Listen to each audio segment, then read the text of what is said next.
Okay, today I wanted to talk about what to do if you are short on words in your novel or your novella.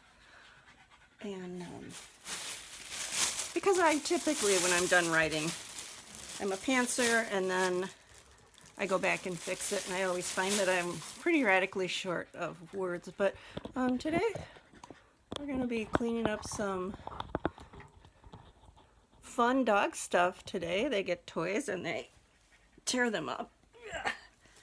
Okay, so killing two birds with one stone, two Bostons with one plastic bag.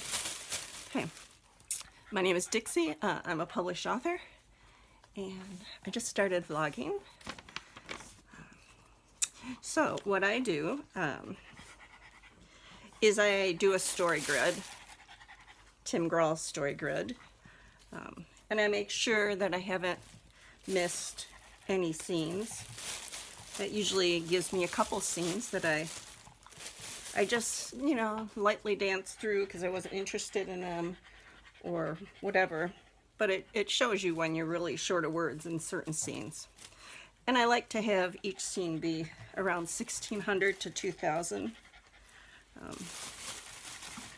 So the story grid's a really good way to fix that.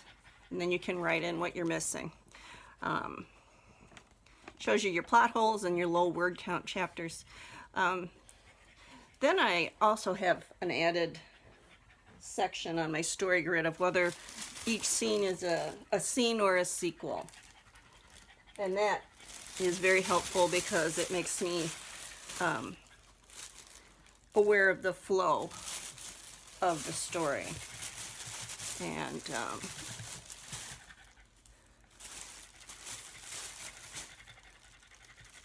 I'll go into scenes and sequels on another, because this is going to be a short one. Then I rewrite the entire thing with motivation reaction units, which is also a Swain terminology. It just is, there's motion, then there's a reaction, and then the next thing. It cleans up your writing so you don't have a lot of prose in there. And gets right to the action.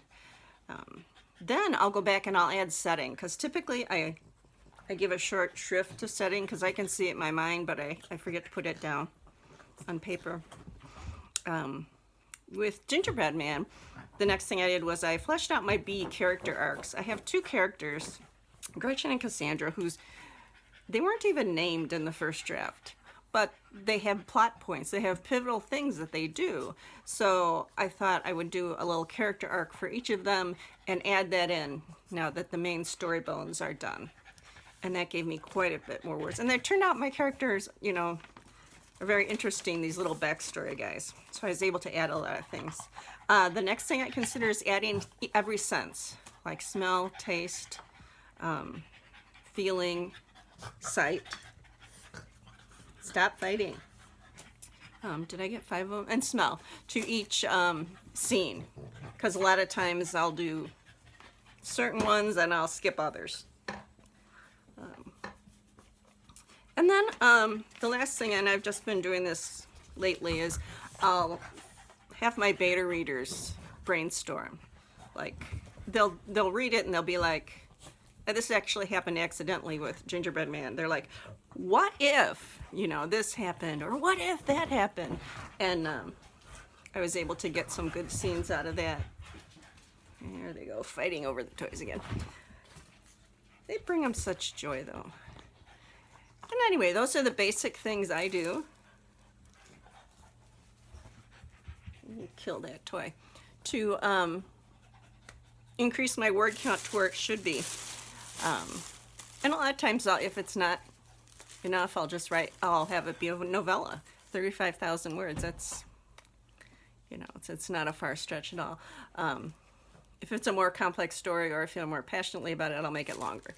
So those are my writing tips for when you're writing short.